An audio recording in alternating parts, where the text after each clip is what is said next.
Hey guys, this is Chris, and this is 5 things I hate about my Yamaha R3.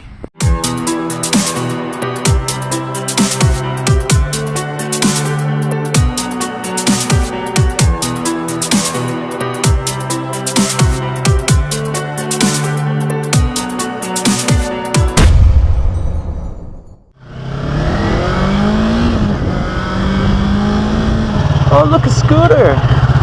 I'm about to attempt something that's never been attempted on the R3 before.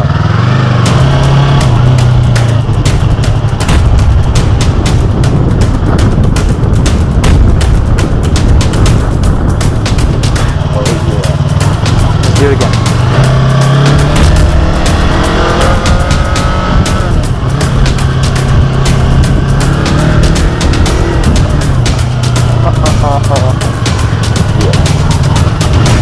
Alright, we're all situated, my ankles are showing, and this is my 2019 Yamaha R3. I'm not gonna half-ass this video and say that one of the reasons I hate the Yamaha R3 is because it comes with stock blinkers and the whale tail.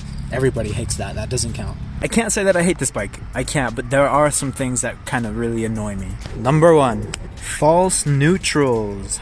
False neutrals happen to me pretty often. If you're not familiar with what a false neutral is, it's when you're shifting, let's say for example from second to third. You click up, it pops into gear, and then all of a sudden for no reason it pops out into neutral. This happens to me on the regular. I commute on this bike every day to work and I ride it recreationally, but it's really annoying. Here's some examples. Like this time that it happened. Or even this time. So this can be annoying when you're trying to go fast, maybe let's say up a hill, it's a 300, so the key is to keep your momentum. When you pop out of gear, obviously it slows you down. When you pop out of gear passing, it slows you down. So it's kind of a little pet peeve, or it's kind of annoying when you're learning and all of a sudden your bike pops into neutral out of nowhere. As a beginner, it makes you feel like you've done something wrong or that you're hurting the bike. All of a sudden you're riding, you're shifting up a gear, your bike pops into neutral, and then all of a sudden you red light, and now you look like a douchebag to everyone else. And granted, you know, it could be driver error. It could be making some sort of mistake, or I'm not clicking the shifter hard enough upwards, or I'm not clicking it all the way. I've noticed a pattern, and it usually happens when I'm going uphill, or when I'm riding all the way to red line, gear to gear. Let me know if this has ever happened to you guys. I'm really curious to know if it's just me and if I don't know how to ride, or if it's actually a problem with the transmission. And at the end of the day, you know, it's not a big deal. You just click it a little bit harder and it tends to happen less. Number 2, second thing I wish Yamaha would have done a little bit differently on this bike is the amount of real estate for accessories that they left you on handlebars. I'm the kind of guy who likes to mount his phone on my R3 or on my motorcycle, I guess, so I can use GPS. I like commuting a lot, I like going places that I've never been before, and I like to see when my turn's coming up, so I got a ram mount. But really the only place where you could, I guess, practically mount this thing is right on the cap for the master cylinder reservoir. And even then, it's not a perfect solution. Because of the way the cap works, there's a little bit of play and it's connected to the lever, so sometimes your lever will be up here, sometimes it'll be down there, and it's not consistent in the position where your brake lever is going to be. There are stem mounts that you can get, like for example the R6 is compatible with a stem mount. This doesn't have a hole, so you can't get a stem mount. It also doesn't really have a lot of room on the handlebars, so you could get a clamp and mount something on there. So as far as I know, you're left with just this, maybe a tank bag to mount your phone, and that's pretty much it. This is better than nothing. It works, but I wish Yamaha would have done it a different way. Number 3 is how easily this bike can be started without a key. I made a video about this, but I came across a video on Facebook where 2 guys used a pair of locking clamps or locking pliers to pinch 2 cables down here, and they were able to start the bike without a key.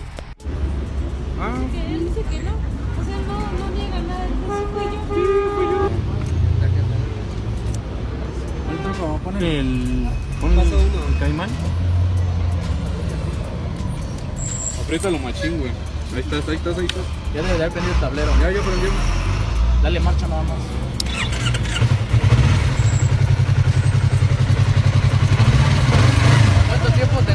I mean, stuff gets stolen, guys. 2 people could easily pick this bike up and throw it in the back of a van, and that'd be the last time that you see it. Just because they can start your bike doesn't necessarily mean that they can steal it and ride off with it. 1, Yamaha locks their handlebars, so Even if they did start it and they hopped on and tried to leave and ride it out of here, they'd basically just be making left turns and they couldn't get anywhere.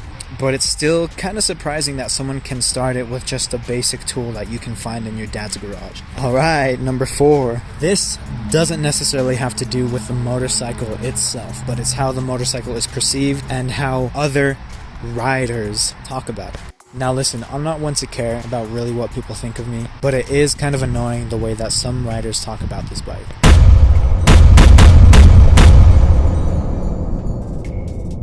The kind of person who makes fun of you for riding a 300 is the kind of person who rides a 600 or a liter bike because they have something to compensate for. I said it in the review of this bike, we all have to start somewhere and there's no shame in riding a 300. Most of the guys on that group where I saw these comments anyway, just ride straight on the highway, straight line speed, and that's it. I'd say about 10% actually go up to the canyons and ride, which is where this bike shines. So don't listen to those guys. Keep doing you and ride the best that you can. This bike is going to train you to be one of the better riders out there, because those guys who start on 600s aren't ever going to reach the full potential of the bike, and more than likely they're going to be scared of it or they're going to end up hurting themselves on it. That's just my opinion. Last but not least, number 5.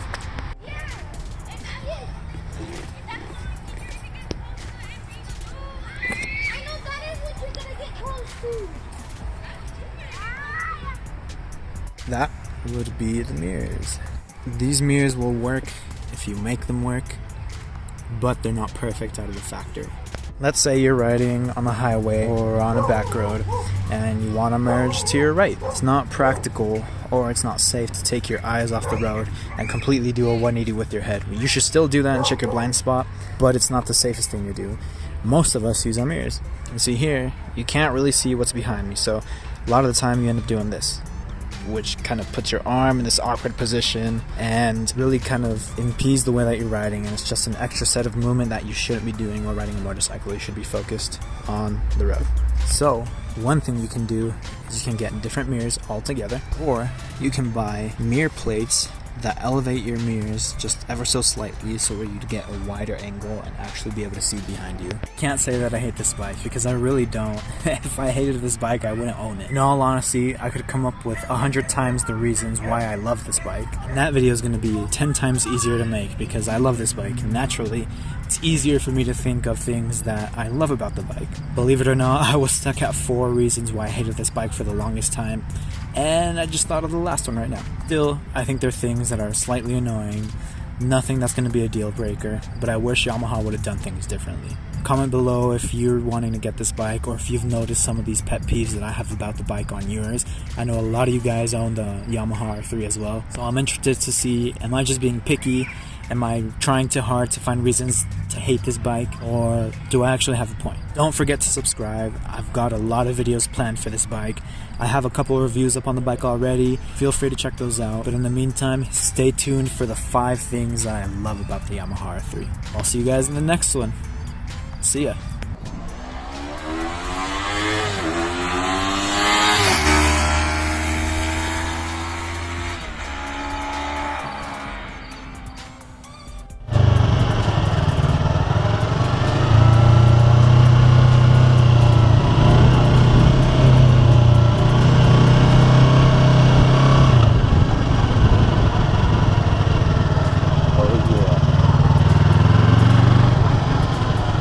Oh, look, a scooter! Let's do it again.